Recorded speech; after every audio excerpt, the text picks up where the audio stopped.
দিনাজপুরের খানসামায় এবার ব্যাপক ফলন হয়েছে রসুনের। বাজারজাতেও মিলছে গত বছরের তুলনায় দ্বিগুণ দাম। ফলে অন্যান্য ফসলের লোকসান কাটিয়ে হাসি ফুটেছে কৃষকের মুখে। শুধু কৃষকই নন, চাহিদা ও আমদানি ভালো থাকায় লাভবান হচ্ছেন ব্যবসায়ীরাও।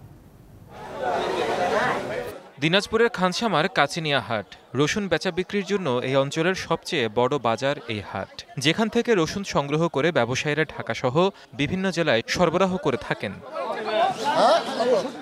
বিগত বছরের তুলনায় এবার ব্যাপক ফলন হওয়ায় হাসি ফুটেছে রসুন চাষিদের মুখে।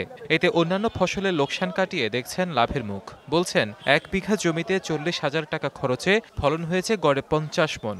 গড়ে ৬,০০০ টাকা মণ দরে রসুন বিক্রি করে প্রতি বিঘায় আয় হয়েছে প্রায় ২.৫ লাখ টাকা। রসুন বিঘে লাগাচ্ছি ২৫ কাঠা জমি। এখন তো রসুন প্রায় ৬,০০০ ৭,০০০। আল্লাহ রহমতে তো এবার খুব সুন্দর রসুন ফলছে এবং আমরা দাম পাচ্ছি খুব ভালো। ১.৫ লাখ টাকার মতো বেচছি।